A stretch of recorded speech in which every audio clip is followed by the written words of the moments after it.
Baik, Assalamualaikum, salam sejahtera, salam GBN, salam Malaysia, salam kuasa ketiga, ya, dan salam pejuang. Semalam saya tak sebut salam pejuang, sudah timbul teori konspirasi, ya.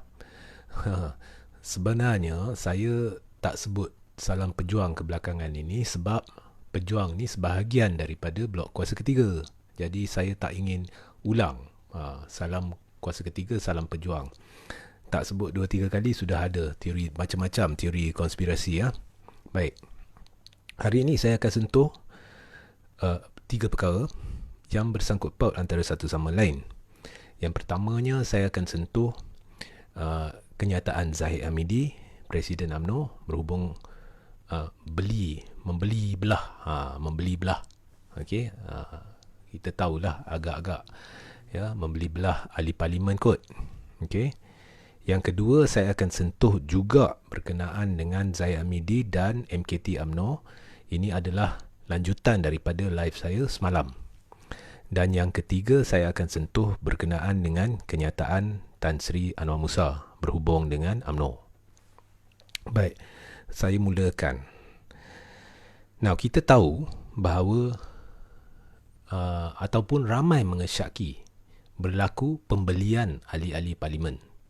Okey, sebab kita tahu dua ahli parlimen telah daripada PKR telah tiba-tiba menyertai Perikatan Nasional. Okey, ataupun menyatakan menzahirkan sokongan mereka buat Perikatan Nasional. Jadi ramai mengesyaki berlaku pembelian MP. Adakah saya tahu pembelian ni berlaku? Saya tak tahu. Adakah saya ada bukti pembelian ni berlaku? Saya tak ada bukti. Tapi adakah saya mengesyaki pembelian ni berlaku? Sudah pasti saya mengesyaki. Okey. Dan ada juga pengakuan-pengakuan daripada orang-orang tertentu berhubung pembelian ni. Yang paling ketara adalah daripada Presiden warisan, iaitu Datuk Seri Shafie Apdal, yang mendakwa berbilion, ya, bukan berjuta, berbilion ringgit dibelanjakan bagi ditawarkan, ya, dan sebagainya kepada ahli-ahli parlimen ke adun-adun warisan, termasuk Syafi'i sendiri. Okey, so ini satu tuduhan yang berat yang perlu diambil perhatian. So itu satu. Tetapi dalam Zahid mengulas secara tidak langsung perkara ni, dia tujukan kepada pihak yang cuba memecahkan UMNO dari dalam. Memang betul ada percubaan pecah-pecah parti-parti, ya. Ini sebenarnya percakaran parti-parti yang kononnya telah berganding bahu untuk penyatuan ummah, demi penyatuan ummah, dan atas platform penyatuan ummah telah mendirikan Kerajaan Melayu Islam. Tapi di kalangan mereka bukan penyatuan. Apa yang mereka lakukan ialah memecah belahkan ummah, memecah belahkan masyarakat Melayu Islam, Bumi Putera Muslim dan sebagainya, dengan bercakaran, bergelut dan membuktikan kepada semua bahawa mereka tidak pernah berniat untuk kerjasama. Yang menjadi niat adalah untuk berkuasa, memegang kuasa, untuk bermain politik wang kuasa kedudukan, untuk menjadi parti dominan. Maknanya perjuangan bersifat kepartian, perjuangan politik, bukannya perjuangan agama, bangsa, negara. Ini yang berjaya mereka buktikan, ya, yang sedang dilakukan depan mata. Jadi itu satu. Zahid, jangan tuding jari merata. Awak terlibat, UMNO terlibat, semua terlibat. Okey? Jangan tuding sana sini. Kedua, sebab UMNO sendiri nak tumbangkan kerajaan terdahulu, kononnya atas penyatuan ummah untuk mendirikan Kerajaan Melayu Islam. Kemudian sebaik selepas tumbang Pakatan Harapan, sebaik selepas itu terus isytiharkan kami tidak menjadi sebahagian daripada Perikatan Nasional. Kalau berlaku setelah satu tempoh yang lama, kemudian boleh digunakanlah alasan, kita sebab mereka buat ni, mereka buat itu, jadi kita membuat keputusan ni. Tak, ini sebaik selepas. Demi menjayakan matlamat peribadi mereka, mereka menerima Azmin dan secara dengan tangan terbuka. Tetapi sebaik selepas Pakatan tumbang, Azmin dipertikai.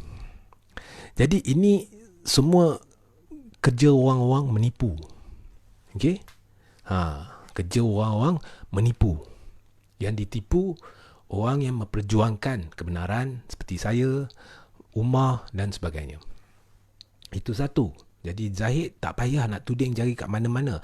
Anda dengan MKT UMNO, dengan kepimpinan utama UMNO sedang memecah belahkan UMNO dan Umar.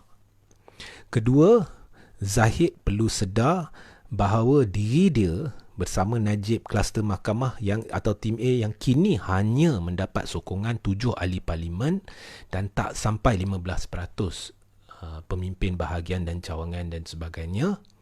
Okey. Yang sedang memegang MKT ni yang tidak mewakili aspirasi majoriti UMNO sendiri dengan tidak ingin lepas jawatan, sendiri sedang memusnahkan UMNO, mengucang-kacirkan UMNO. Okey, dan semalam saya dah jelaskan penipuan Zahid dan sandiwara Zahid dan Najib dan sebagainya yang sudah dibau ramai. Saya dah beritahu. Anda dah perlu rujuk kepada live saya semalam. Tapi saya rasa ramai dah lihat. Okey? Kalau tak lihat, nak pencerahan terperinci berkenaan dengan perkara tu, rujuk live saya semalam. Ya, bahawasanya Zahid, Najib semua sedang bersandiwara. Yang belum sebut bahawa mereka menarik secara rasmi sokongan mereka dari Perikatan Nasional. Ya, sebut secara rasmi macam ahli parlimen Macang buat, Nazri buat, adalah Najib dan Zahid. Mereka sedang beli masa seperti mana yang telah saya jelaskan lama dulu supaya boleh tarik, mereka nak tarik keputusan rasmi untuk cuba ataupun mereka ingin cuba bubarkan parlimen pada hujung Mac atau April, dan terbukti benar apabila Zahid cuba tarik semua ahli parlimen supaya tunggu sehingga Perhimpunan Agung UMNO hujung Mac ni. Jadi benarlah apa yang saya kata, deadline Zahid adalah hujung Mac. Ya, dan dia nak parlimen berbuat bubar sama ada hujung Mac atau awal April. Okey. So, benar juga apa yang Tengku Tan Sri Razalih kata. Tengku Tan Sri Razalih Hamzah kata, tak payah nak tunggu PAU. Okey. Terus Supreme Council UMNO buat mesyuarat tergempar dan putuskan hubungan dengan PPBM segera. Segera. Bukan tunggu hanya PRU 15 baru tak kerjasama, segera. Okey. Saya dah jelaskan semalam, Zahid menipu. Dia menipu bahawasanya majoriti pemimpin bahagian ni dia nak putuskan pada PRU 15. Tapi hakikatnya dari dulu lagi saya dah beritahu ada blok pemisah. Dia penat sekarang. Jadi seharusnya 147 ahli parlimen, kalau pemimpin bahagian, minta maaf, atau ketua bahagian, kalau sudah putuskan tidak ingin kerjasama dengan PPBM, nak putuskan sekarang, maka MKT nak tunggu apa lagi? Berapa kali nak buat mesyuarat? Mula-mula nak buat mesyuarat dengan ahli parlimen, ramai menolak, terkejut apabila Najib dan Zahid ni pro Anwar. Kemudian buat MKT 1, mesyuarat MKT kedua, ketiga, keempat. Asyik-asyik tak ada keputusan. Kalau keluar pun keputusan, kami setuju kerjasama dengan PPBM sehingga PRU. Walhal 147 bahagian sudah membuat keputusan ingin tolak kerjasama dengan PPBM serta-merta. Persoalan yang timbul, mengapa MKT perlu tunggu, atau Supreme Council perlu tunggu sehingga PAU hujung bulan? Nak bincang apa lagi?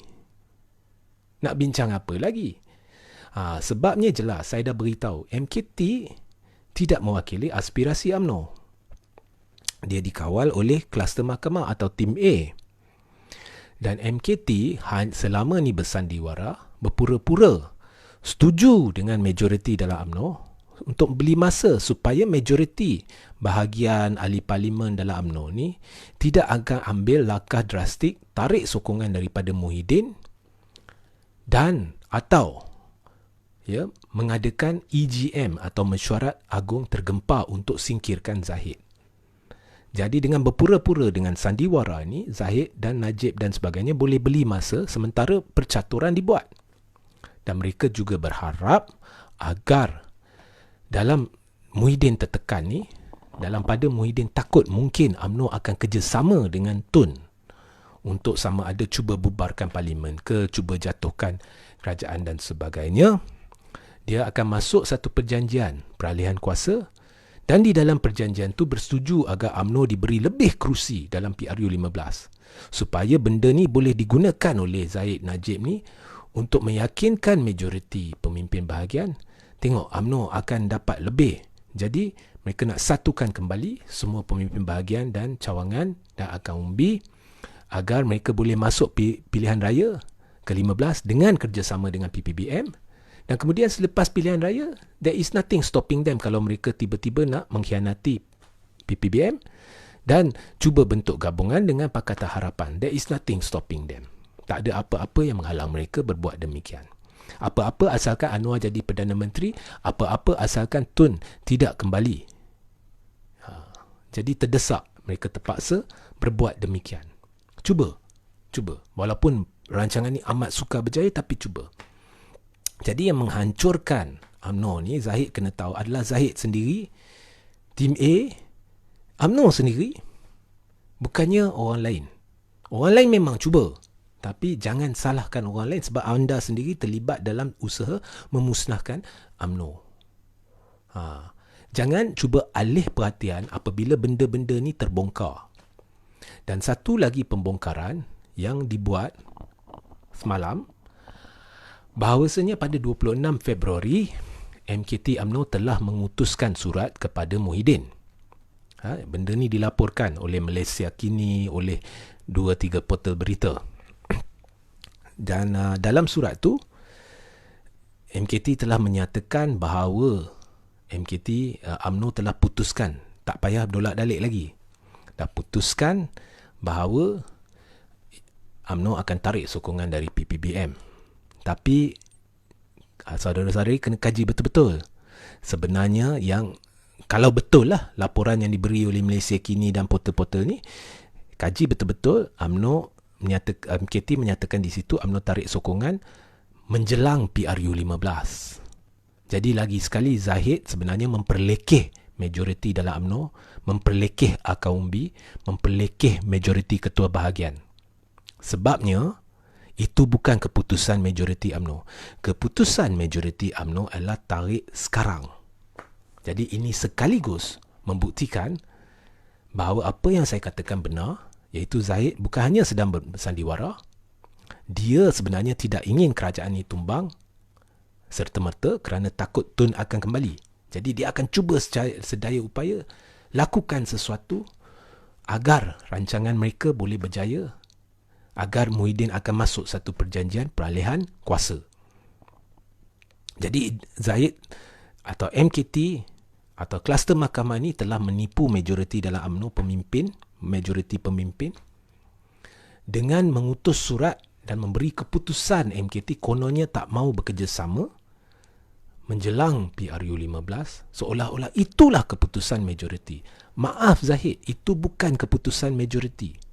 Keputusan majoriti yang awak perlekeh, yang awak tidak hormati, keputusan akar umbi adalah tarik sekarang. Ini bukan saya suruh UMNO tarik sekarang. Ini bukan saya suruh UMNO tunggu PRU15. Ini adalah saya menjelaskan bahawa Zahid tidak menurut kehendak majoriti. Jadi korang kena faham. Okay? Zahid sebenarnya dah kena getah. Dan tim A, Najib, Zahid, Nazri semua, orang dah tahu dah permainan majoriti pemimpin. Jadi UMNO akan berkecai sebab benda ni. Dan Zahid, jangan fikir orang bodoh cuba alih perhatian sana, ada orang cuba pecahkan UMNO, cuba alih perhatian sini. Sebenarnya Saya tak faham Zahid sedang cuba menipu siapa. Kalau berani, dedah surat tu, biar semua pemimpin bahagian nampak bahawa anda menipu. Anda tidak menurut kehendak majoriti. Bahawasanya, anda hanya menyebut berkenaan dengan UMNO tarik sokongan menjelang PRU 15, walhal yang diminta oleh majoriti atau yang dikehendaki oleh majoriti ialah tarik sekarang.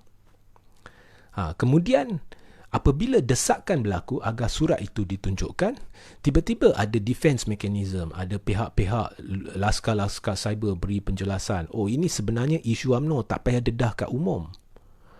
Oh, kalau begitu, mengapa mesyuarat-mesyuarat MKT selama ni dan sebagainya selalu selepas mesyuarat dibuat kenyataan media, mengumumkan apa yang dibincangkan? Dan jangan lupa, apa yang berlaku adalah menjadi hak UMNO, rakyat untuk mengetahuinya, kerana ianya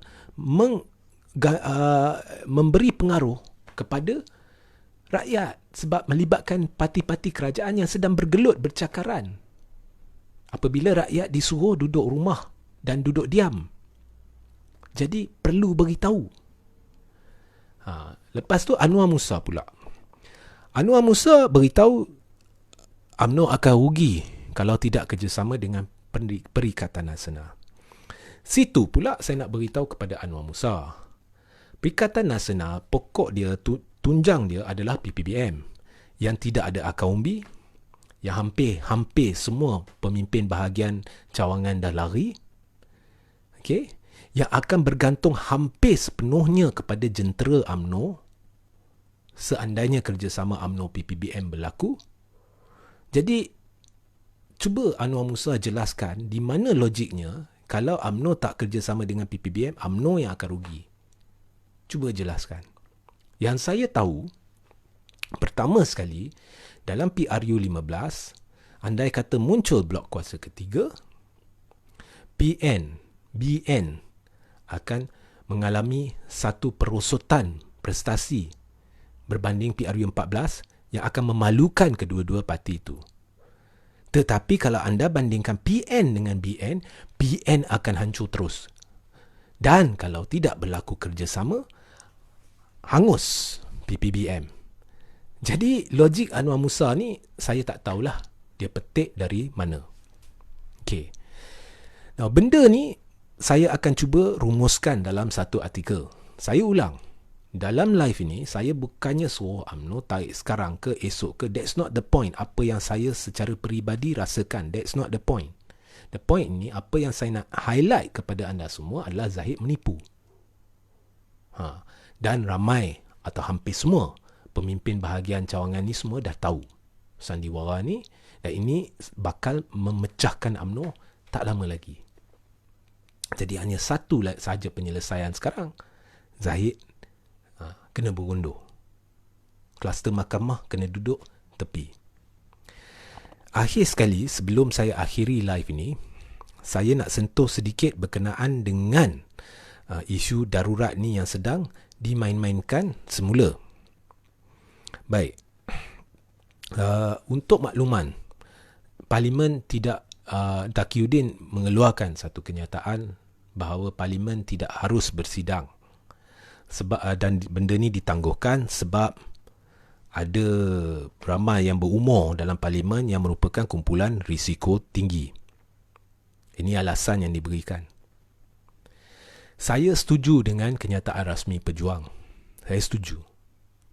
Benda ni saya memang syaki. Ya, COVID ni berdasarkan juga kenyataan ramai pemimpin bahawa COVID ni alasan perisai oleh pihak kepimpinan. Darurat juga saya pertikai dari segi nasihat yang diberikan oleh Muhyiddin yang pada ketika itu tidak mempunyai kuasa majoriti. Jadi saya setuju dengan langkah-langkah rujukan kehakiman dan saman yang telah dibuat oleh beberapa individu. Tetapi di sini saya nak beritahu satu perkara. Saya setuju dengan pejuang nombor satu, ya. Saya setuju dengan pejuang bahawa kalau kita lihat penyagaan-penyagaan yang telah dibenarkan untuk beroperasi, kita lihat sekolah-sekolah yang telah dibuka, kesemua ni melibatkan berjuta orang dari semua had umur, daripada umur sekolah sampai tua. Itu boleh, parlimen tak boleh. Pelik ya, pelik. Kedua, parlimen pun dah ambil langkah-langkah bubuh penjarakan dan sebagainya. Dulu boleh bersidang. Masa PRN Sabah, COVID tak jadi isu. Tiba-tiba sekarang, sikit-sikit COVID jadi isu. Tapi kalau sekolah dengan perniagaan melibatkan beratus ribu atau berjuta orang tu, tak apa. Dalam semua had umur, tak apa. Ketiga, saya nak beritahu kepada penonton, jangan lupa, keputusan ni juga adalah keputusan bersama Menteri-Menteri UMNO. Okey, sekarang ada pihak-pihak dalam UMNO, blogger-blogger, Laskar Cyber, dia tuding kat PN. Kali ni saya nak, dalam babak ni, saya nak pertahankan PN pula. Dia tuding kat PN. Tapi sebenarnya keputusan ni adalah keputusan kabinet. Dan kabinet ni, keputusan ni melibatkan menteri-menteri UMNO. Dan yang ada di kalangannya menteri-menteri penyokong tim A. Jadi ini lagi sekali membuktikan bahawa geng kepimpinan MKT, tim A dan sebagainya ni sedang bersandiwara. Hakikatnya ini melibatkan mereka juga dalam keputusan untuk tidak membenarkan parlimen bersidang. Sama juga macam darurat. Pada ketika Muhyiddin tidak mempunyai majoriti, dia telah membuat satu mesyuarat kabinet sebelum menghadap Yang di-Pertuan Agong, dan di dalam mesyuarat kabinet tu dia dapat sokongan padu semua menteri-menteri UMNO, termasuk 1-2 menteri yang penyokong tim A untuk darurat diisytiharkan. Dalam pada ada satu sandiwara sedang berjalan, kononnya dia ni dah tarik sokongan, dia tu dah tarik sokongan, Muhyiddin tak ada majoriti. Ni menteri-menteri UMNO termasuk 1-2 yang menyokong tim A ni beri sokongan padu agar darurat diisytiharkan. Jadi buka matalah sikit ya. Ini bukan soal Muhyiddin, ini bukan soal PPBM, ini soal gandengan PPBM, PAS, UMNO, semuanya sedang bercatur tak tentu hala, semuanya terlibat bersama dalam keputusan-keputusan ini yang menimbulkan banyak persoalan, tetapi persepsi lain diberikan kepada rakyat. Kononnya UMNO ni tak puas hati dengan Muhyiddin, nak kerajaan jatuh, dah cukup lah, inilah, itulah. Semuanya tak boleh dipercayai. Ini semuanya berkisar di sekitar kluster mahkamah ni, perjuangan peribadi mereka untuk menyelamatkan tengkuk masing-masing. Baik, sekian sahaja live saya hari ini. Sehingga kita berjumpa esok atau lusa. Jangan lupa sebentar lagi, dalam sejam atau 2, saya akan letak link kepada saluran Telegram saya di ruang komen. Jadi sertai saluran Telegram saya. Baik, sehingga kita berjumpa lagi. Wassalamualaikum, salam sejahtera, salam GBN, salam Malaysia, salam kuasa ketiga dan salam pejuang.